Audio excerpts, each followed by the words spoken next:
Good day, everybody.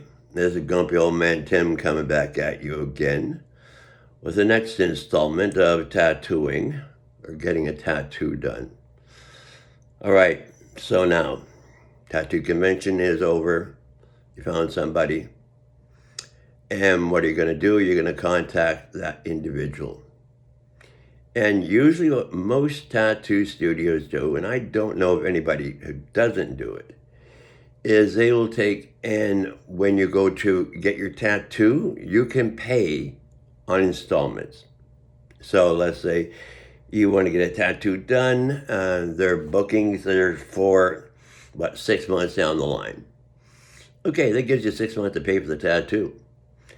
Or if it's next year, like a tattoo convention, they may say, okay, I'll see you next year, and that gives you an entire year to pay for the tattoo. But deposit down, bump, bump, bump, bit by bit by bit. So that way you don't have to go in with $4,000 or $2,000 and say, okay, here, and drop it on their lap.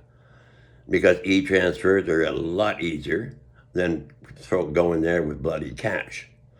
Also, I'm going to expand on this one a little bit. Why tattoos cost so much.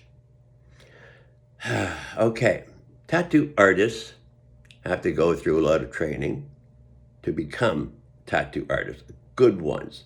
The other ones, they're just idiots down the street that say, I got a tattoo machine, I'll do it for you. No. Now, not only do they have to do a lot of training, they're working almost 24 hours a day that you don't see. So we have the tattoo studio itself. The tattoo studio, wherever the case may be, they have the overhead. They have to pay for the rent. They have to pay for the hydro. They have to pay for property taxes, and so on and so on and so on. So whoever owns a tattoo studio has to pay all that, and that comes out of the percentage of money that the tattoo artist makes. It's the same as think of it like shopping malls.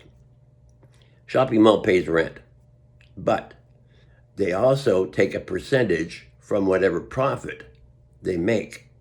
So if the rent is $1,000, they don't just take the $1,000, pay the $1,000 rent. No, that'd be too easy. No, they take and say, okay, you make you pay $1,000 in rent, and whatever you make after that, we'll take 5%. Exact same principle as a tattoo studio. So they need to pay for that location. Then you have to take and say, okay, fine and dandy, but then you have to pay for, or the tattoo artist has to pay for all the incidentals that come with the tattoos, not only the tattoo machine, but the inks, the wrapping, and so on and so forth. And there's a ton of little things that you really don't think about. That adds up really quickly. And when they're doing a tattoo, guess what? They're tattooing you, but at the same time, but at home, they have to take and draw tattoos for some other person, so that they can take in when the next day somebody comes in and says, oh, my tattoo is ready, I'm going to have my tattoo done. So they're working all the time. So it's not just when they're doing your tattoo. It's all the little incidentals or all the little things add up. And that's why tattoos cost so much. And that's why good tattoo artists are in such great demand. If you can go to a little walk-in, and I may get yelled at for doing walk-ins, but walk-ins, I don't trust walk-ins. I would rather take and wait 6 months to get a quality tattoo, or just go in and say, hi, I want to get a tattoo done. Now, some walk-ins are great, some walk-ins suck. That's the big thing you have to double check. Do your research, and research. Alrighty, Aphrodite?